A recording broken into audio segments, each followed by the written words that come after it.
25 ਤੇ 15 40 ਮਿੰਟ ਬਲਦੇਵ ਜੀ ਤੋਂ ਆਪਾਂ ਇਹਨਾਂ ਦੀਆਂ ਲਾਈਫ ਦੇ ਐਕਸਪੀਰੀਅੰਸਸ, ਇਹਨਾਂ ਦਾ ਇਨ ਡੈਪਥ ਵਰਕ ਤੇ ਗਰਾਊਂਡ ਰਿਐਲਿਟੀ ਜੋ ਇਹ ਕਰ ਰਹੇ ਹੈਗੇ ਨੇ, ਆਪਾਂ ਉਸ ਦਾ ਫਾਇਦਾ ਉਠਾਈਏ। ਤੇ ਮੈਂ ਦੁਬਾਰਾ ਇਹਨਾਂ ਨੂੰ ਬੇਨਤੀ ਕਰਦਾ ਕਿ ਬਲਦੇਵ ਮੁੱਢਾ ਜੀ ਸਾਹਮਣੇ ਆਉਣ ਤੇ ਆਪਾਂ ਇੱਕ ਵਾਰੀ ਫਿਰ ਤਾੜੀਆਂ ਦੇ ਨਾਲ ਇਹਨਾਂ ਦਾ ਸਵਾਗਤ ਕਰੀਏ ਤੇ ਆਪਣੀ ਵੀ ਥੋੜੀ ਜਿਹੀ ਤਾਂ ਐਕਸਰਸਾਈਜ਼ ਹੋਵੇ। ਬਲਦੇਵ ਮੁੱਢਾ ਜੀ। कुछ चीज़ां शायद ये थोड़े काम आ जान जदों आपां एक टाइम जिंदगी ऐसा भी आऊगा जदों आपां ये सोचांगे भी आपां विआह करा लीए, उदों हो सकता भी थोड़े विआहता जीवन नूं वधिया बनाउण वास्ते ये जिहड़े कुछ जिंदगी के तजर्बे आ ये थोड़े काम आ जान। कैनेडा दे विच जदों असी सोशल वर्क की डिग्री लैने मास्टर्स करते हैं तो उदों सानूं इहदे ते काउंसलिंग टैकनीक्स दे विचों विआहता जीवन की काउंसलिंग बारे बहुत ज़्यादा पढ़ाया जाता। उसका रीज़न ये है कि पश्चिमी सभ्यता के 51% मैरिजेस टुटदियाँ। इसका मतलब आ कि तकरीबन जे 2 विआह होंदे आ तो एक च डिवोर्स होना ही होना। ये सिचुएशन होर ज़्यादा कंपलैक्स उदों हो जाती है जदों कपल्स नाल तां रहिंदे आ पर विआह नहीं कराते, जानी जिहड़ा कॉमन लॉ रिलेशनशिप आ वैसटर्न सिविलाइजेशन का, ਉਹਦੇ ਵਿੱਚ ਜਿਹੜੀਆਂ ਮੁਸ਼ਕਲਾਂ ਆਉਂਦੀਆਂ ਉਹ ਹੋਰ ਵੀ ਕੰਪਲੈਕਸ ਹੋ ਜਾਂਦੀਆਂ ਜਦੋਂ ਸੈਕੰਡ ਮੈਰਿਜਸ ਹੁੰਦੀਆਂ, ਕਿਉਂਕਿ ਪਹਿਲੀ ਮੈਰਿਜਸ 'ਚੋਂ ਵੀ ਬੱਚੇ ਹੁੰਦੇ ਆ, ਫਿਰ ਸੈਕੰਡ ਮੈਰਿਜਸ ਦੇ ਉਹਨਾਂ ਦੇ ਦੋਨਾਂ ਦੇ ਆਪਣੇ ਬੱਚੇ ਹੁੰਦੇ ਆ ਤੇ ਫਿਰ ਫਾਈਨਲੀ ਉਹਨਾਂ ਦੇ ਫਿਰ ਆਪਣੇ ਬੱਚੇ ਹੋ ਜਾਂਦੇ ਆ। ਸੋ ਜਿਹੜੀਆਂ ਇੰਨੀਆਂ ਜ਼ਿਆਦਾ ਜਿਹੜੀਆਂ ਕੰਪਲੈਕਸਿਟੀਜ਼ ਆਉਂਦੀਆਂ ਉਹਨਾਂ ਨਾਲ ਡੀਲ ਕਰਨ ਵਾਸਤੇ ਉਹਨਾਂ ਨੇ ਕੁਛ ਚੀਜ਼ਾਂ ਸਾਹਮਣੇ ਰੱਖੀਆਂ। ਹੋ ਸਕਦਾ ਜ਼ਿੰਦਗੀ ਦੇ ਕਿਸੇ ਮਕਾਮ ਦੇ ਉੱਤੇ ਉਹ ਤੁਹਾਡੇ ਵੀ ਕੰਮ ਆ ਜਾਣ। ਜਿਹੜਾ ਡਿਵੋਰਸ ਆ ਜਾਂ ਵਿਆਹਤਾ ਜੀਵਨ ਆ ਜਾਂ ਕਿਸੇ ਚੀਜ਼ ਦਾ ਟੁੱਟਣਾ, ਉਹਦੇ 4 ਹੀ ਕਾਰਨ ਆ ਟੁੱਟਣ ਦੇ, ਵਿਆਹਤਾ ਜੀਵਨ ਟੁੱਟਣ ਦੇ। ਸੋ ਜੇ ਉਹ ਤੁਸੀਂ ਕਿਸੇ ਤਰੀਕੇ ਨਾਲ ਆਪਣੇ ਲਿਖ ਲਓ ਜਾਂ ਦਿਮਾਗ ਦੇ ਵਿੱਚ ਵਸਾ ਲਓ, ਤੁਹਾਡੇ ਸ਼ਾਇਦ ਅੱਜ ਨਹੀਂ पर लेटर पीरियड इन लाइफ थोड़े शायद काम आ जाए। पहला रीज़न डिवोर्स का यह आ कि कपल की बोलचाल टुट जाती आ, ख़त्म हो जाती आ, जां वो जदों भी गलबात करते आ वो लड़ाई च कन्वर्ट हो जाती है। सो ह्यूमन रिलेशनशिप का जिहड़ा पहला टकराव आंदा वो गलबात तो हुंदा।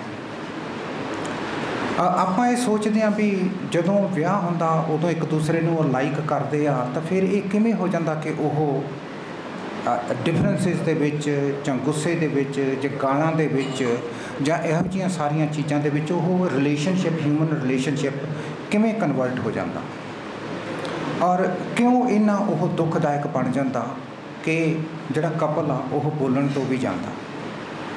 ਕਿਹੜੀਆਂ ਰੀਜ਼ਨਸ ਆ ਉਹ ਜਿਹੜੇ ਆਪਾਂ ਨੂੰ ਮਜਬੂਰ ਕਰਦੇ ਆ ਇੱਕ ਮਨੁੱਖ ਨੂੰ ਦੂਸਰੇ ਮਨੁੱਖ ਦੇ ਨਾਲੋਂ ਵੱਖਰਾ ਹੋਣ 'ਤੇ। ਆਪਣੇ ਬਹੁਤ ਸਾਰੇ ਜਿਹੜੇ ਵਿਆਹ ਹੁੰਦੇ ਆ ਪੱਛਮ ਸੱਭਿਅਤਾ 'ਤੇ, ਉਹਨਾਂ ਦੇ ਕੁਛ ਵਿਆਹ ਚਰਚ 'ਚ ਹੁੰਦੇ ਆ, ਕੁਛ ਵਿਆਹ ਉਹਨਾਂ ਦੀਆਂ ਸਿਵਲ ਮੈਰਿਜਸ ਹੁੰਦੀਆਂ, ਲੇਕਿਨ ਧਰਮ ਦਾ ਉਹਨਾਂ ਦੇ ਮੈਰਿਜਸ ਦੇ ਉੱਤੇ ਕੋਈ ਬਾਹਲਾ ਜ਼ੋਰ ਨਹੀਂ ਗਾ। ਆਪਣੇ ਜਿਹੜੇ ਬਹੁਤੇ ਵਿਆਹ ਧਾਰਮਿਕ ਹੁੰਦੇ ਆ, ਬਹੁਤ ਘੱਟ ਸਿਵਲ ਵਿਆਹ ਹੁੰਦੇ ਆ। ਸੋ ਧਰਮ ਦਾ ਇੱਕ ਬਹੁਤ ਵੱਡਾ ਹਿੱਸਾ ਉਸ ਰਿਲੇਸ਼ਨਸ਼ਿਪ 'ਚ ਇਕੱਠੇ ਕਰਨ ਦਾ ਹੁੰਦਾ। ਲੇਕਿਨ ਹੁਣ ਆਪਾਂ ਇਹ ਦੇਖਦੇ ਹਾਂ ਕਿ ਉਸ ਧਰਮ ਦੀ ਰਸਮ ਦੇ ਬਾਵਜੂਦ ਵੀ ਆਪਣੇ ਪੰਜਾਬ ਦੇ ਵਿੱਚ, ਹਿੰਦੁਸਤਾਨ ਦੇ ਵਿੱਚ ਹੁਣ ਇੱਥੇ ਵੀ ਡਿਵੋਰਸ ਹੋਣ ਲੱਗ ਗਏ। ਸੋ ਇਹਦਾ ਮਤਲਬ ਆਪਾਂ ਨੂੰ ਕੁਛ ਹੱਦ ਤੱਕ ਇਹ ਦੇਖਣਾ ਪਊਗਾ ਕਿ ਹਿਊਮਨ ਰਿਲੇਸ਼ਨਸ਼ਿਪ ਦੇ ਵਿੱਚ ਟਕਰਾਓ ਕਿਉਂ ਆ ਜਾਂਦਾ। ਕੁਛ ਟਕਰਾਓ ਇਸ ਕਰਕੇ ਆਉਂਦਾ ਕਿ ਅਸੀਂ ਜਿਹੜੀਆਂ ਚੀਜ਼ਾਂ ਦੇ ਨਾਲ ਜ਼ਿੰਦਗੀ ਬਸਰ ਕਰਨੀ ਆ ਉਹ ਚੀਜ਼ਾਂ ਦੇ ਬਾਰੇ ਅਸੀਂ ਜਾਣਕਾਰੀ ਨਹੀਂ ਹਾਸਲ ਕਰਦੇ ਦੂਸਰੇ ਬੰਦੇ ਤੋਂ। ਸਾਡੀ ਜਿਹੜੀ ਜਾਣਕਾਰੀ ਆ ਉਹ ਉਤਲੇ ਲੈਵਲ 'ਤੇ ਰਹਿ ਜਾਂਦੀ ਆ ਵੀ ਕੁੜੀ ਮੁੰਡੇ ਦੀ ਲੰਬਾਈ ਕਿੰਨੀ ਆ, ਕਿੰਨਾ ਪੜ੍ਹੇ ਹੋਏ ਆ, ਖਾਨਦਾਨ ਕਿਹੋ ਜਿਹਾ, ਪੈਸੇ ਕਮਾਉਂਦਾ ਕਿ ਨਹੀਂ ਕਮਾਉਂਦਾ, ਇੱਥੋਂ ਤੱਕ ਹੀ ਆਪਣੇ ਜਿਹੜੇ ਇਨੀਸ਼ੀਅਲ ਡਾਇਲੌਗ ਦਾ ਸੀਮਿਤ ਰਹਿ ਜਾਂਦੇ ਆ। ਲੇਕਿਨ ਆਪਾਂ ਜ਼ਿੰਦਗੀ ਦੀਆਂ ਗਹਿਰਾਈਆਂ ਤੱਕ ਕਿ ਇੱਕ ਦੂਸਰੇ ਦਾ ਟੈਂਪਰਾਮੈਂਟ ਕਿਹੋ ਜਿਹਾ, ਉਹਨਾਂ ਨੇ ਜ਼ਿੰਦਗੀ ਬਸਰ ਕਿਵੇਂ ਕਰਨੀ ਆ, ਉਹਨਾਂ ਦੇ ਜ਼ਿੰਦਗੀ 'ਚ ਅੱਗੇ ਵਧਣ ਦੇ ਖਿਆਲਾਤ ਕਿਹੋ ਜਿਹੇ ਆ, ਇਹਦੇ ਬਾਰੇ ਆਪਾਂ ਕਦੇ ਕਿਸੇ ਨੂੰ ਜਾਣਕਾਰੀ ਨਹੀਂ ਪੁੱਛਦੇ। ਸੋ ਅਗਰ ਆਪਾਂ ਦੂਸਰੇ ਬੰਦੇ ਨੂੰ ਇਹ ਪੁੱਛਦੇ ਨਹੀਂ ਜਿਹਨੂੰ ਆਪਾਂ ਜੀਵਨ ਸਾਥੀ ਚੁਣਨਾ, ਤਾਂ ਆਪਾਂ ਨੂੰ ਕਿਵੇਂ ਪਤਾ ਲੱਗੂਗਾ ਕਿ ਆਪਾਂ ਸਾਰੀ ਜ਼ਿੰਦਗੀ ਉਹਦੇ ਨਾਲ ਬਿਤਾ ਲਾਂਗੇ ਜਦੋਂ ਆਪਾਂ ਨੇ ਉਹਨਾਂ ਨੂੰ ਉਹਦੇ ਨਾਲ ਕੋਈ ਬੈਠ ਕੇ ਕੋਈ ਵਿਚਾਰ ਵਟਾਂਦਰਾ ਹੀ ਨਹੀਂ ਕੀਤਾ, ਕੁਛ ਉਹ ਖਿਆਲਾਤ ਜਾਣਨੇ ਨਹੀਂ ਚਾਹੇ ਵੀ ਉਹਨਾਂ ਦਾ ਜ਼ਿੰਦਗੀ ਜਿਉਣ ਦਾ ਨਜ਼ਰੀਆ ਕੀ ਆ। ਸੋ ਕਿਉਂਕਿ ਆਪਾਂ ਪੁੱਛਦੇ ਨਹੀਂ, ਇਸ ਕਰਕੇ ਆਪਾਂ ਅਨਪ੍ਰੈਡਿਕਟੇਬਲ ਸਰਕਮਸਟਾਂਸਿਸ ਦੇ ਵਿੱਚ ਆਪਾਂ ਫਸ ਜਾਂਦੇ ਹਾਂ।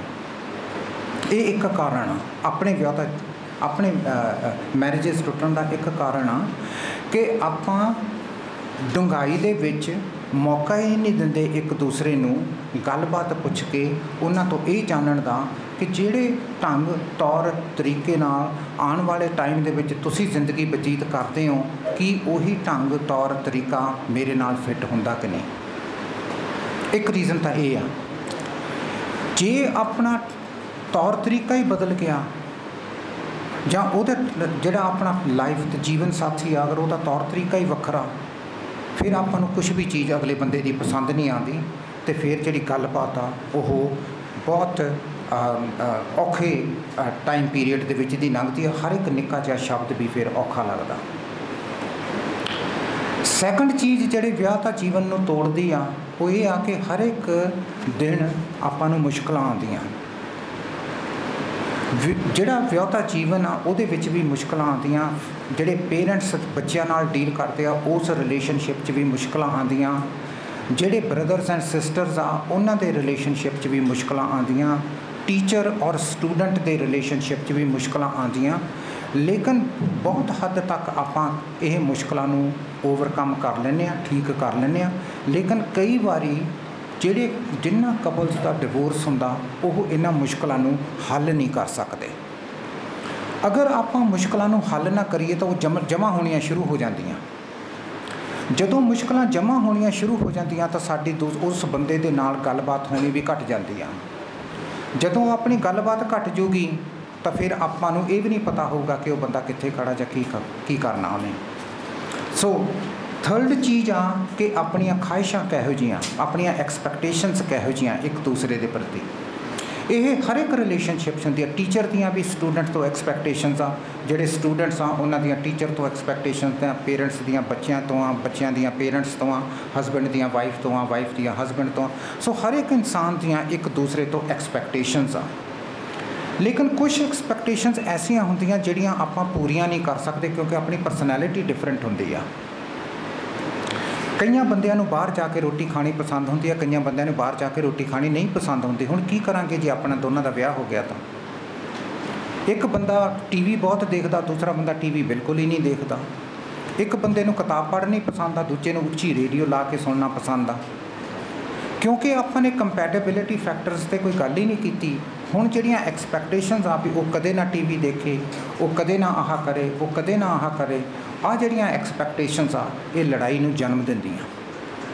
ਸੋ ਅਗਰ ਆਪਾਂ ਐਕਸਪੈਕਟੇਸ਼ਨਸ ਦੇ ਨਾਲ ਨਜਿੱਠਣਾ ਨਾ ਸਿੱਖੀਏ ਤਾਂ ਫਿਰ ਆਪਣਾ ਲੜਾਈ ਹੋਣੀ ਸੁਭਾਵਿਕ ਆ ਕਿਸੇ ਵੀ ਰਿਲੇਸ਼ਨਸ਼ਿਪ 'ਚ। ਫਾਈਨਲ ਪੁਆਇੰਟ ਇਹ ਆ ਕਿ ਜਦੋਂ ਆਪਣੀ ਲੜਾਈ ਹੁੰਦੀ ਆ ਉਹਨੂੰ ਸਾਂਭਣ ਦੇ ਲਈ ਇੱਕ ਵਿਅਕਤੀ, ਦੋਨਾਂ 'ਚੋਂ ਇੱਕ, ਡਜ਼ਨਟ ਮੈਟਰ ਉਹ ਆਦਮੀ ਆ ਜਾਂ ਔਰਤ ਆ, ਉਹ ਮਾਪਾ ਜਾਂ ਬੱਚਾ, ਉਹ ਅਧਿਆਪਕ ਆ ਜਾਂ ਸਟੂਡੈਂਟ ਆ, ਦੋਨਾਂ 'ਚੋਂ ਇੱਕ ਜਣੇ ਨੇ ਕੰਟਰੋਲ ਕਰਨ ਦੀ ਕੋਸ਼ਿਸ਼ ਕਰਨੀ ਆ ਸਿਚੁਏਸ਼ਨ ਆਪਣੀ ਸੂਝ ਬੂਝ ਦੇ ਅਨੁਸਾਰ ਵੀ ਕਿਸੇ ਤਰੀਕੇ ਨਾਲ ਆ ਜਿਹੜਾ ਹੁਣ ਲੜਾਈ ਹੋਣੀ ਸ਼ੁਰੂ ਹੋਈ ਆ ਇਹਦੇ 'ਤੇ ਕੰਟਰੋਲ ਕੀਤਾ ਜਾਵੇ ਕਿਸੇ ਤਰੀਕੇ ਨਾਲ। ਲੇਕਿਨ ਉਹ ਜਿਹੜਾ ਕੰਟਰੋਲ ਆ ਉਹ ਅਕਸਰ ਜਦੋਂ ਕੋਈ ਵੀ ਬੰਦਾ ਸ਼ੁਰੂ ਕਰਦਾ ਉਹ ਹੋਰ ਲੜਾਈ ਦੀ ਜੜ ਬਣਦਾ। ਜੇ ਆਪਾਂ ਕਿਸੇ ਬੱਚੇ ਨੂੰ ਕਹੀਏ ਵੀ ਬਿਲਕੁਲ ਨਹੀਂ ਬੋਲਣਾ, ਖਬਰਦਾਰ ਜੇ ਤੂੰ ਬੋਲਿਆ, ਕਿਉਂਕਿ ਉਹ ਬਹੁਤ ਜ਼ਿਆਦਾ ਬੋਲਦਾ ਸੀ, ਸਿਚੁਏਸ਼ਨ ਘਰ ਦੀ ਖਰਾਬ ਹੋਈ ਜਾਂਦੀ ਸੀ। ਹੁਣ ਪੇਰੈਂਟਸ ਕੋਲੇ ਹੋਰ ਕੋਈ ਟੈਕਨੀਕ ਨਹੀਂ ਰਹੀ ਅਤੇ ਉਹਨਾਂ ਨੂੰ ਉੱਚੀ ਦੇਣੇ ਉਹ ਕਹਿੰਦੇ ਆ ਖਬਰਦਾਰ ਜੇ ਤੂੰ ਹੁਣ ਬੋਲਿਆ। ਉਹਦੇ ਨਾਲ ਕੋਈ ਪ੍ਰੋਬਲਮ ਦਾ ਹੱਲ ਨਹੀਂ ਹੋਇਆ, ਸਿਰਫ ਟੈਂਪਰੇਰੀਲੀ ਸ਼ਾਂਤੀ ਹੋਈ ਹੈ। ਜਿਹੜੀ ਪ੍ਰੋਬਲਮ ਨੇ ਉਸ ਬੱਚੇ ਨੂੰ ਬੋਲਣ 'ਤੇ ਮਜਬੂਰ ਕੀਤਾ ਉਸ ਮੁਸ਼ਕਲ ਦਾ ਹੱਲ ਹੀ ਨਹੀਂ ਹੋਇਆ। ਸੋ ਅਕਸਰ ਜਿਹੜਾ ਕੰਟਰੋਲ ਆ ਉਹ ਮੁਸ਼ਕਲ 'ਤੇ ਸਿਰਫ ਟੈਂਪਰੇਰੀਲੀ ਕਾਬੂ ਹੀ ਪਾਉਂਦਾ ਲੇਕਿਨ ਮੁਸ਼ਕਲ ਦਾ ਹੱਲ ਨਹੀਂ ਕਰਦਾ। ਸੋ ਆਹ ਜਿਹੜੀਆਂ ਚਾਰ ਕਾਰਨ ਹੈਗੇ ਆ, ਇੱਕ ਕਮਿਊਨੀਕੇਸ਼ਨ ਦੀ ਘਾਟ, ਇੱਕ ਮੁਸ਼ਕਲਾਂ ਦਾ ਹੱਲ ਨਾ ਕਰਨਾ, ਇੱਕ ਕੰਟਰੋਲ ਕਰਨਾ ਅਤੇ ਖਾਹਿਸ਼ਾਂ ਦਾ ਬੈਲੈਂਸ ਨਾ ਹੋਣਾ, ਇਹ ਦੁਨੀਆ 'ਚ ਸਿਰਫ ਚਾਰ ਹੀ ਕਾਰਨ ਆ ਜਿਹਦੇ ਨਾਲ ਹਿਊਮਨ ਰਿਲੇਸ਼ਨਸ਼ਿਪ 'ਚ ਜਾਣੀ ਹਿਊਮਨ ਰਿਸ਼ਤੇ ਟੁੱਟਦੇ ਆ, ਇਹ 4 ਕਾਰਨਾਂ ਕਰਕੇ। ਜੇ ਆਪਾਂ ਇਹਨਾਂ 4 ਕਾਰਨਾਂ ਨੂੰ ਸਮਝ ਲਈਏ ਤਾਂ ਆਪਾਂ ਆਪਣੀ ਜ਼ਿੰਦਗੀ ਥੋੜ੍ਹੀ ਜਿਹੀ ਬੈਟਰ ਬਣਾ ਸਕਦੇ ਹਾਂ ਹਰ ਇੱਕ ਖੇਤਰ ਦੇ ਵਿੱਚ। ਕੱਲ੍ਹ ਨੂੰ ਤੁਸੀਂ ਗ੍ਰੈਜੂਏਟ ਹੋ ਕੇ ਤੁਸੀਂ ਇੰਟਰਵਿਊ ਲੈ ਕੇ ਤੁਸੀਂ ਕੋਈ ਜੋਬ ਵੀ ਕਰੋਗੇ, ਤੁਹਾਨੂੰ ਜੋਬ 'ਤੇ ਤੁਹਾਡੇ ਜਿਹੜੇ ਕੋਲੀਗਸ ਹੋਣਗੇ ਉਹਨਾਂ ਨਾਲ ਵੀ ਮੁਸ਼ਕਲਾਂ ਆ ਸਕਦੀਆਂ। ਇਹ ਨਹੀਂ ਗਾ ਵੀ ਉਹਨਾਂ ਨਾਲ ਨਹੀਂ ਮੁਸ਼ਕਲਾਂ ਆ ਸਕਦੀਆਂ। ਅਗਰ ਤੁਸੀਂ ਕੁਛ ਸਾਲਾਂ ਬਾਅਦ ਅਗਰ ਤੁਸੀਂ ਸੁਪਰਵਾਈਜ਼ਰ ਬਣ ਗਏ, ਮੈਨੇਜਰ ਬਣ ਗਏ ਜਾਂ ਤੁਸੀਂ ਡਾਇਰੈਕਟਰ ਬਣ ਗਏ, ਉਦੋਂ ਵੀ ਤੁਹਾਨੂੰ ਮੁਸ਼ਕਲਾਂ ਆ ਸਕਦੀਆਂ, ਕਿਉਂਕਿ ਹੋ ਸਕਦਾ ਜਿਹੜੇ ਤੁਹਾਡੇ ਥੱਲੇ ਕੰਮ ਕਰਦੇ ਆ ਉਹ ਕੰਮ ਵਧੀਆ ਨਾ ਕਰਨ ਅਤੇ ਤੁਹਾਨੂੰ ਉਹਨਾਂ ਨੂੰ ਕੋਈ ਡਿਸਿਪਲਿਨ ਕਰਨਾ ਪਵੇ ਜਾਂ ਕੁਛ ਕਹਿਣਾ ਪਵੇ, ਉਦੋਂ ਵੀ ਤੁਹਾਡੇ ਨਾਲ ਕੌਨਫਲਿਕਟ ਹੋ ਸਕਦੀ ਹੈ। ਸੋ ਜਿਹੜੇ ਕੌਨਫਲਿਕਟ ਆ ਔਰ ਜਾਂ ਜਿਹੜੀ ਕੌਨਫਲਿਕਟ ਹੁੰਦੀ ਆ, ਇਹ ਆਪਣੀ ਜ਼ਿੰਦਗੀ ਦਾ ਇੱਕ ਹਿੱਸਾ, ਇਹ ਹਰ ਇੱਕ ਖੇਤਰ 'ਚ ਆਉਂਦੀ ਆ। ਅਗਰ ਆਪਾਂ ਨੂੰ ਇਹ ਪਤਾ ਲੱਗ ਜਾਵੇ ਕਿਸੇ ਨਾ ਕਿਸੇ ਤਰੀਕੇ ਨਾਲ, ਅਗਰ ਆਪਾਂ ਨੂੰ ਇਹ ਪਤਾ ਲੱਗ ਜਾਏ ਕਿ ਜਦੋਂ ਕੌਨਫਲਿਕਟ ਆਵੇ ਇਹਦੇ ਨਾਲ ਆਪਾਂ ਡੀਲ ਕਿਵੇਂ ਕਰਨਾ, ਤਾਂ ਆਪਾਂ ਬਹੁਤ ਸਾਰੇ ਕਲੇਸ਼ ਤੋਂ ਆਪਾਂ ਬਚ ਸਕਦੇ ਹਾਂ। ਕਿਉਂਕਿ ਕਲੇਸ਼ ਜਦੋਂ ਕਿਸੇ ਵੀ ਘਰ ਦੇ ਵਿੱਚ ਜਾਂ ਕਿਸੇ ਵੀ ਸੰਸਥਾ ਦੇ ਵਿੱਚ ਕਿਸੇ ਵੀ ਜਗ੍ਹਾ 'ਤੇ ਜਦੋਂ ਕਲੇਸ਼ ਹੁੰਦਾ, ਉਹ ਪ੍ਰੋਬਲਮਸ ਹੋਰ ਜ਼ਿਆਦਾ ਡੂੰਘਾਈ ਦੇ ਵਿੱਚ ਪੈਦਾ ਕਰਦਾ, ਹੋਰ ਜ਼ਿਆਦਾ ਪ੍ਰੋਬਲਮਸ ਕ੍ਰੀਏਟ ਕਰਦਾ। ਸੋ ਜੇ ਆਪਾਂ ਨੇ ਇਹ ਦੇਖਣਾ ਵੀ ਹੁਣ ਜੇ ਲੜਾਈ ਹੁੰਦੀ ਆ ਜਾਂ ਪੇਰੈਂਟਸ ਆਪਣੇ ਬੱਚੇ ਦੇ ਨਾਲ ਡੀਲ ਨਹੀਂ ਵਧੀਆ ਕਰਦੇ, ਜਾਂ ਬੱਚੇ ਗੁੱਸੇ ਦੇ ਵਿੱਚ ਆ, ਜਾਂ ਹਸਬੈਂਡ ਵਾਈਫ ਇੱਕ ਦੂਸਰੇ ਨਾਲ ਗੁੱਸੇ 'ਚ ਆ, ਜਾਂ ਟੀਚਰਸ ਅਤੇ ਸਟੂਡੈਂਟਸ ਦੀ ਆਪਸ ਵਿੱਚ ਨਹੀਂ ਬਣਦੀ ਜਾਂ ਕਿਸੇ ਹੋਰ ਦੀ ਨਹੀਂ ਬਣਦੀ, ਅਗਰ ਆਪਾਂ ਨੇ ਉਹ ਸਾਰੀਆਂ ਚੀਜ਼ਾਂ ਨੂੰ ਦੇਖਣਾ ਤਾਂ ਉਹਦੇ 'ਚ ਕੁਛ ਚੀਜ਼ਾਂ ਜਿਹੜੀਆਂ ਵਿਦਵਾਨਾਂ ਨੇ ਕੱਢੀਆਂ ਉਹ ਮੈਂ ਤੁਹਾਡੇ ਨਾਲ ਸ਼ੇਅਰ ਕਰ ਲੈਣਾ। ਅਗਰ ਤੁਹਾਨੂੰ ਵਧੀਆ ਲੱਗੀਆਂ ਤਾਂ ਤੁਸੀਂ ਉਹਨਾਂ ਨੂੰ ਅਪਲਾਈ ਕਰਕੇ ਦੇਖ ਲਿਓ। ਅਗਰ ਨਾ ਵਧੀਆ ਲੱਗੀਆਂ ਤਾਂ ਐਟਲੀਸਟ ਤੁਹਾਨੂੰ ਕਿਸੇ ਹੋਰ ਨੂੰ ਅਗਰ ਉਹਨਾਂ ਦੇ ਘਰ 'ਚ ਲੜਾਈ ਆ ਜਾਂ ਉਹਨਾਂ ਨੂੰ ਡਿਫੀਕਲਟੀ ਆਉਂਦੀ ਹੈ ਤਾਂ ਉਹਨਾਂ ਨਾਲ ਤੁਸੀਂ ਸ਼ੇਅਰ ਕਰ ਸਕਦੇ ਹੋ। ਪਹਿਲੀ ਚੀਜ਼ ਐਜ਼ ਏ ਮੈਰਿਜ ਕਾਉਂਸਲਰ ਸਾਨੂੰ ਇਹ ਸਿਖਾਈ ਜਾਂਦੀ ਆ ਕਿ ਕਪਲ ਨੂੰ ਇਹ ਸਿਖਾਇਆ ਜਾਵੇ ਕਿ ਉਹਨਾਂ ਨੇ ਕਿਹੜੀ ਚੀਜ਼ ਦੇ ਵਿੱਚ ਸੀਮਾ ਬੰਨ੍ਹਣੀ ਆ। ਲੜਾਈ ਉਦੋਂ ਭਿਆਨਕ ਰੂਪ ਧਾਰਨ ਕਰਦੀ ਹੈ ਜਦੋਂ ਕੋਈ ਸੀਮਾ ਨਹੀਂ ਆਪਾਂ ਬੰਨ੍ਹਦੇ ਵੀ ਕਿੰਨਾ ਕੁ ਲੜਨਾ। ਡਾਕਟਰ ਪਵਿੱਤਰ ਹੋਣਾ ਨੇ ਕਿਹਾ ਵੀ ਇਸ ਤਰ੍ਹਾਂ ਤਾਂ ਤੁਹਾਨੂੰ ਕੋਈ ਕਪਲ ਨਹੀਂ ਮਿਲਣਾ ਜਿਹੜਾ ਲੜਿਆ ਨਾ ਹੋਵੇ, ਇਨਕਲੂਡਿੰਗ ਮਾਈ ਸੈਲਫ, ਕਿਉਂਕਿ ਮੇਰੀ ਵੀ ਸ਼ਾਦੀ ਹੋਈ ਆ। ਇਸ ਤਰ੍ਹਾਂ ਦਾ ਕੋਈ ਇਸ ਤਰ੍ਹਾਂ ਦਾ ਨਹੀਂ ਹੁੰਦਾ। ਲੇਕਿਨ ਜਿਹੜੇ ਕਪਲਸ ਲੌਂਗ ਟਰਮ ਵਿਆਹੇ ਹੁੰਦੇ ਆ ਉਹਨਾਂ ਨੂੰ ਪਤਾ ਹੁੰਦਾ ਵੀ ਇੱਕ ਸੀਮਾ ਹੁੰਦੀ ਆ, ਉਹਨਾਂ ਨੇ ਉਸ ਤੋਂ ਵੱਧ ਨਹੀਂ ਲੜਨਾ।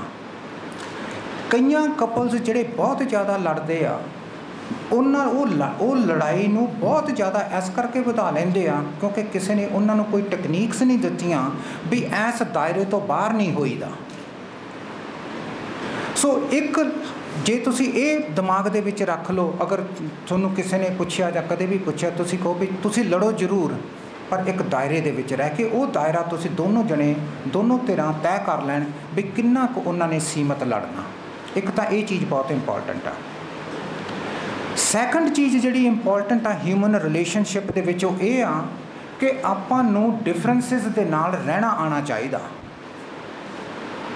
ਇਹ ਕੋਈ ਜ਼ਰੂਰੀ ਨਹੀਂ ਗਾ ਵੀ ਅਗਲਾ ਬੰਦਾ ਤੁਹਾਡੀ ਗੱਲ ਮੰਨੇ।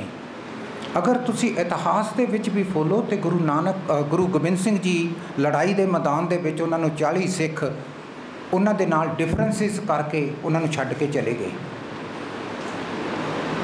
ਉਹਨਾਂ ਨੇ ਕੋਈ ਉਹਨਾਂ ਤੋਂ ਅਫਸੋਸ ਨਹੀਂ ਮਨਾਇਆ। ਉਹਨਾਂ ਨੇ ਕਿਹਾ ਚੰਗਾ ਲਿਖ ਕੇ ਦੇ ਜਾਓ ਤੇ ਜਾਓ। ਡਿਫਰੈਂਸਿਸ ਹਰ ਇੱਕ ਬੰਦੇ ਦੇ ਨਾਲ ਹੋ ਸਕਦੇ ਆ, ਇਹ ਕੋਈ ਵੱਡੀ ਗੱਲ ਨਹੀਂ ਗੀ। ਕੁਐਸਚਨ ਹੈਗਾ ਕਿ ਤੁਸੀਂ ਉਹਨਾਂ ਡਿਫਰੈਂਸਿਸ ਦੇ ਨਾਲ ਤੁਸੀਂ ਕਿਵੇਂ ਰਹਿਣਾ। ਬਹੁਤ ਸਾਰੇ ਡਿਫਰੈਂਸਿਸ ਹੁੰਦੇ ਆ। ਜੇ ਆਪਾਂ ਬਹੁਤ ਜ਼ਿਆਦਾ ਸਹਿਨਸ਼ੀਲਤਾ ਵਾਲੇ ਨਹੀਂ ਬਣ ਸਕਦੇ ਤਾਂ ਇੰਨਾ ਕੁ ਆਪਾਂ ਨੂੰ ਜ਼ਰੂਰ ਰੱਖ ਲੈਣਾ ਚਾਹੀਦਾ ਕਿ ਆਪਾਂ ਉਹਨੂੰ ਕਹਿ ਦਈਏ ਵੀ ਠੀਕ ਆ ਤੁਹਾਡੇ ਇਹ ਵਿਚਾਰ ਆ ਪਰ ਮੈਂ ਇਹਨਾਂ ਵਿਚਾਰਾਂ ਦੇ ਨਾਲ ਬਿਲਕੁਲ ਸਹਿਮਤ ਨਹੀਂ ਗਾ। ਆਪਾਂ ਹੋ ਸਕਦਾ ਕਿ ਆਪਾਂ ਹੁਣ ਇੱਥੇ ਬਹਿਸ ਨੂੰ ਬੰਦ ਕਰ ਦਈਏ। ਇੰਨਾ ਕੁ ਆਪਾਂ ਡਿਸੀਜਨ ਜ਼ਰੂਰ ਲੈ ਸਕਦੇ ਹਾਂ। ਅਗਰ ਆਪਣੇ ਕੋਲ ਇੰਨੀ ਸਹਿਨਸ਼ੀਲਤਾ ਨਹੀਂ ਗੀ ਕਿ ਆਪਾਂ ਡਿਫਰੈਂਸ ਆਫ ਓਪੀਨੀਅਨ ਦੇ ਨਾਲ ਰਹਿ ਲਈਏ ਤਾਂ ਇੰਨਾ ਕੁ ਆਪਾਂ ਜ਼ਰੂਰ ਕਹਿ ਸਕਦੇ ਹਾਂ ਵੀ ਮੇਰੇ ਤੁਹਾਡੇ ਵਿਚਾਰਾਂ ਨਾਲ ਮੈਂ ਸਹਿਮਤ ਨਹੀਂ ਗਾ। ਸੋ ਜਿਹੜਾ ਲਿਮਿਟ ਲਾਉਣੀ ਆ ਉਹ ਆਪਣੇ ਲੜਾਈ ਨੂੰ ਰੋਕਣ ਦੀ ਆ। ਸੋ ਜੇ ਬੱਚੇ ਆ ਆਪਾਂ ਬੱਚਿਆਂ ਨੂੰ ਵੀ ਸਿਖਾ ਸਕਦੇ ਹਾਂ ਕਿ ਕਿੰਨੇ ਕੁ ਦਾਇਰੇ ਦੇ ਵਿੱਚ ਉਹਨਾਂ ਨੇ ਰਹਿ ਕੇ ਆਪਣੇ ਡਿਫਰੈਂਸਿਸ ਮਾਂ ਪਿਓ ਨੂੰ ਪ੍ਰਗਟ ਕਰਨੇ ਆ। ਛੋਟੇ ਬੱਚੇ ਨੂੰ ਚਾਹੇ ਉਹ 3 ਸਾਲ ਦਾ ਚਾਹੇ ਉਹ 18 ਸਾਲ ਦਾ, ਰੀਅਲੀ ਡਜ਼ਨਟ ਮੈਟਰ। ਇੱਕ ਸਿਖਾਇਆ ਜਾ ਸਕਦਾ ਵੀ ਅਗਰ ਮਤਭੇਦ ਆ ਜਾਂ ਡਿਫਰੈਂਸਿਸ ਆ ਉਹਦੀ ਇੱਕ ਸੀਮਾ, ਉਹ ਸੀਮਾ 'ਚੋਂ ਆਪਾਂ ਉਹਨਾਂ ਨੂੰ बाहर नहीं आपां उन्हां नूं होण देना। सो आपां पहलां गल कीती सीगी भी आपां किस तरीके नाल आपां कम्यूनीकेट कर लीए, एक टाइम बन लीए। एक थर्ड टैकनीक जिहड़ी आपां कपल्स नूं दिंदे आ जां वैसे जिहड़े दो बंदिਆਂ ਦੇ ਵਿੱਚ डिफरेंसिस ਹੁੰਦੇ ਆ ਉਹ ਇਹ ਆ कि सल्यूशन ਦਾ एक बैठक ਦੇ ਵਿੱਚ हो सकता कि ना ਲੱਭਿਆ जा सके सल्यूशन। ਇਹ भी हो सकता कि महीना भर साल भर ना ਲੱਭਿਆ जा सके सल्यूशन।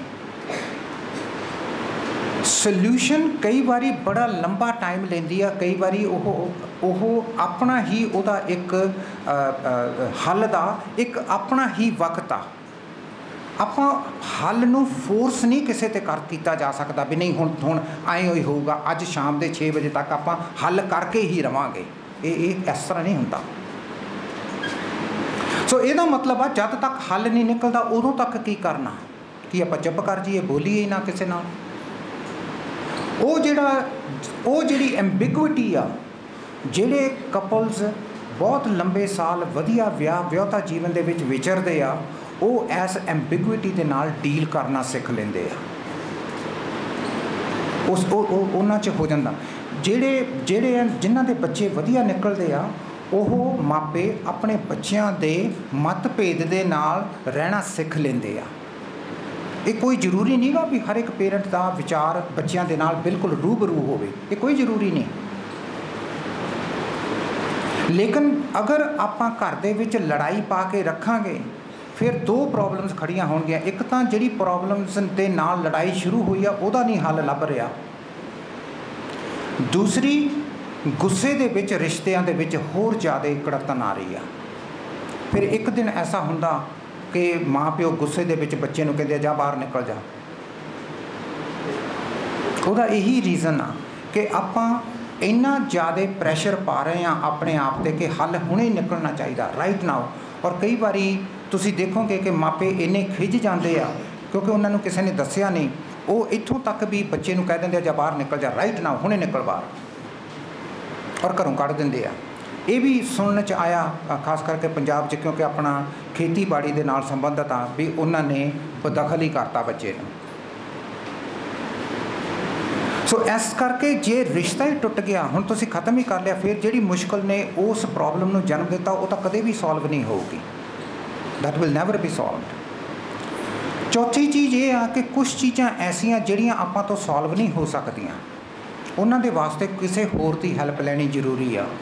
जे थोड़ी कार खराब हो जाए थोड़ी बहुती मुरम्मत तुसीं कर सकते हो, पर जो कोई बहुत वड्डा खराब हो जाए जिवें ट्रांसमिशन खराब हो जाए या इंजन ही बह जाए, फिर बैटर आ तुसीं मकैनिक दे लै जाओ रादर दैन आप खोलण लग जाओ उन्होंने। इस तरह ही ह्यूमन रिलेशनस आ, अगर ह्यूमन रिलेशनस दे विच जिहड़ी मुश्किल कंपलैक्स आई आ, ये कोई जरूरी नहीं कि तुहाडे तो सॉल्व होवे, फिर बैटर आ कि तुसीं किसी दी हैल्प लै लो। पंजवीं चीज़ अपने ह्यूमन रिलेशनस दे विच ये आ कि कुछ ऐसे मानसिक रोग आ ਜਿਹੜੇ आम सधारण बंदे नूं पता नहीं लगते लेकिन वो वाकई ही रोग आ। एक रोग जिहड़ा विआहता जीवन नूं दुखदायक बनाता वो हैगा शक दा रोग, शक होना। यह मापिਆਂ ਨੂੰ भी हो सकता कि वो बच्चे ते शक करन कि साडा बच्चा उत्थे नहीं गा जिथे उन्हें कहा सी, और अगर तुसी लख चाहो भी नहीं मैं तो वाकई उत्थे सी जिथे जिथे मैं कह के गया सी जां कह के गई सी, जे उन्होंने नहीं मनना तो तुसी भावें लख एग्जाम्पल्स दे लो, तुसी विटनेसिस खड़े कर लो, उन्होंने कहना ना सानू नहीं यकीन। सो शक की बीमारी एक मानसिक रोग आ, ये नाल घर च कलेश पैदा हुंदा, ये कोई बंदा इंडिविजुअली नहीं ठीक कर सकता। ये वास्ते माहर चाहिए आ जिहड़े मनोविज्ञान नूं पढ़े होण कि उन्होंने शक की बीमारी नूं डील किवें करना। इस तरह ही होर बहुत से सारे रोग आ।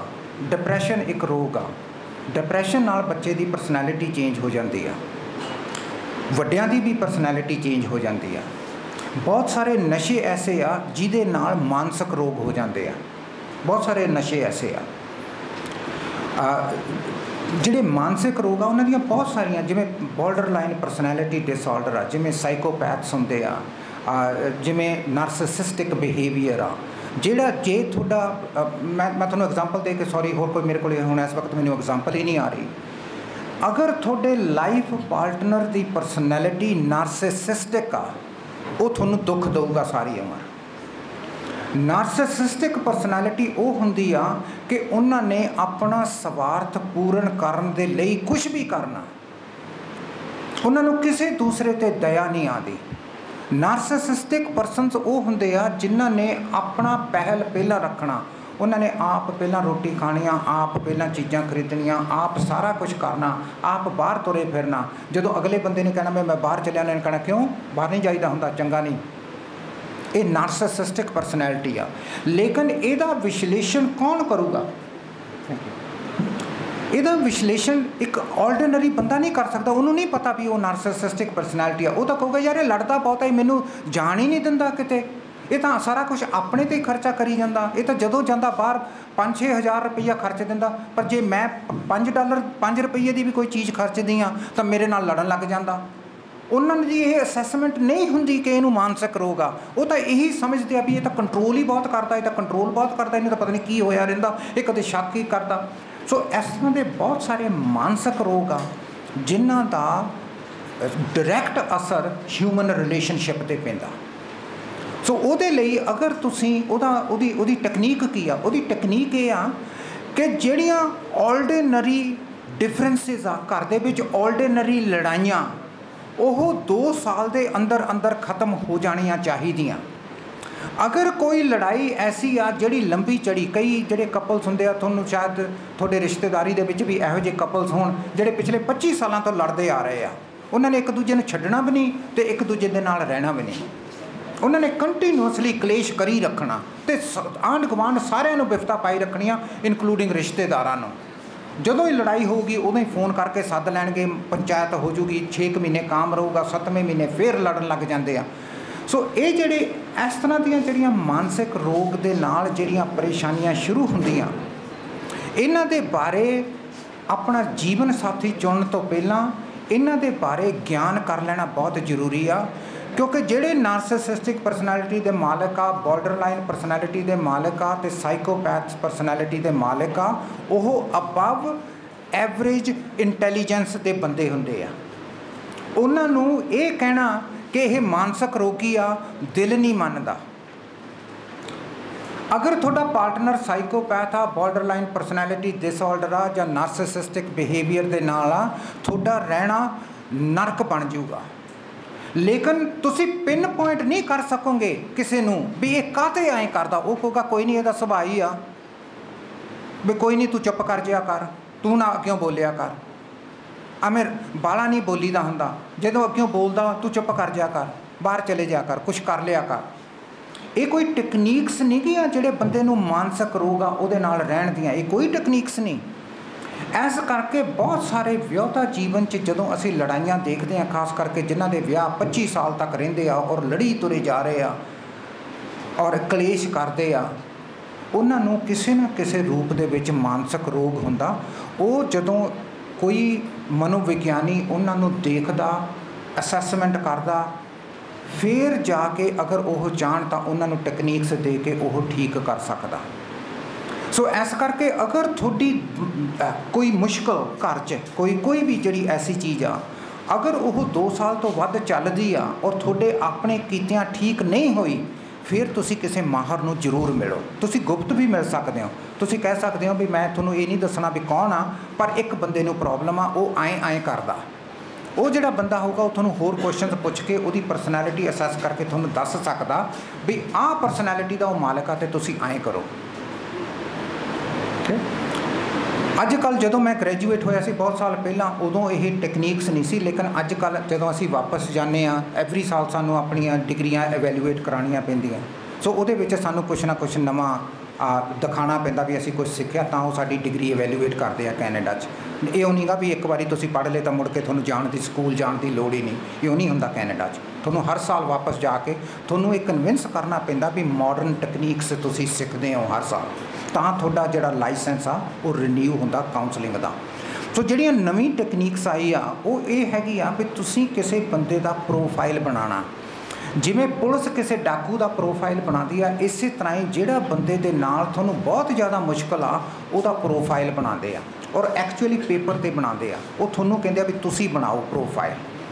सो अगर तुसी ये प्रोफाइल बनाओगे थोनों बहुत सारिया चीज़ां थोड़ियां सामने आ जाएगियां और थोनों हैल्प हो जूगी कि तुसी मुश्किल का हल कर सकते हो कि थोनों किसी होर की सहायता लैनी पैंदी आ मुश्किल का हल करने वास्ते।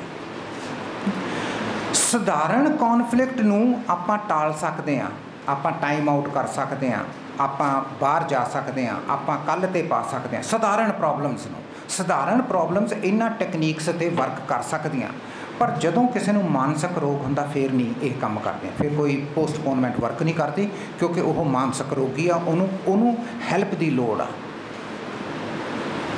इस तरह ही हैल्प की लोड़ आ। अगर थोड़ा विश्वास ना बने, lack of trust is an emotional issue. अगर थोनों बचपन दे विच सदमा लग्या कि थोड़ा ट्रस्ट बनिया ही नहीं दुनिया ते, थोनों विआहता जीवन च प्लस किसी होर ते ट्रस्ट करन दा मुश्किल आऊगी। थोड़ा विश्वास नहीं बनना थोड़े जीवन साथी ते। अगर थोड़ा विश्वास नहीं बनता तुसी जिंदगी किवें बिता लोगे? थोड़े कोले हुण कोई टेक्नीक नहीं कि उहदे लैक ऑफ ट्रस्ट दे नाल डील करन दियां। सो ये भी एक मानसिक रोग आ। अगर थोनों एंगजाइटी आ, किसी तरह की भी एंगजाइटी हो सकती है। अगर तुसी एलीवेटर च जाण तो डरते हो, सो डर की बिगड़ी हुई किस्म आ फोबियास। अगर थोनों उहदी प्रॉब्लम आ, थोड़े रिलेशनशिप ते फर्क पैंदा। तुसी कहोगे ये किवें फर्क पैंदा भी एलीवेटर ते चढ़न या ना चढ़न का एक रिश्ते ते किवें फर्क पै गया? फर्क पैंदा क्योंकि जिहड़ा बंदा डरदा, जिहड़ा फोबियास डर की एडवांस ते बिगड़ी हुई किस्म आ, तो फिर उहदा असर थोड़े रिलेशनशिप ते भी पैंदा। कई बंदे एरोप्लेन च ट्रैवल नहीं कर सकते।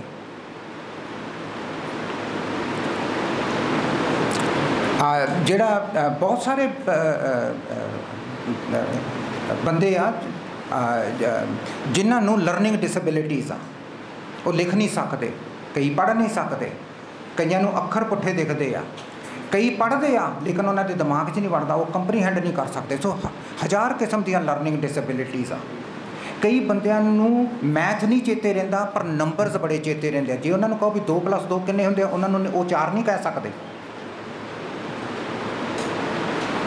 सो मैं थोड़े नाल इस करके शेयर कर रहा कि जिहड़ी कॉन्फ्लिक्ट हुंदी है, जदों भी कोई कॉन्फ्लिक्ट हुंदी है, अगर वो तुसी नॉर्मल जिहड़ियां टेक्नीक्स अपने ह्यूमन बींग्स कोले हैगियां उहदे नाल सॉल्व नहीं हो रही, हुण तुहानूं किसी माहर कोले जाण दी लोड़ आ।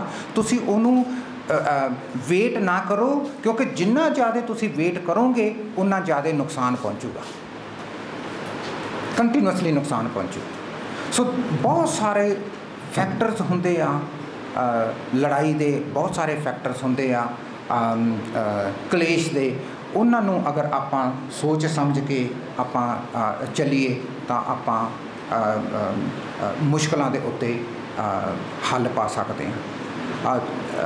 मेरा टाइम हो गया, तुसी बड़े प्यार नाल सुनिया, मैं थोड़ा बहुत शुक्रगुजार हाँ।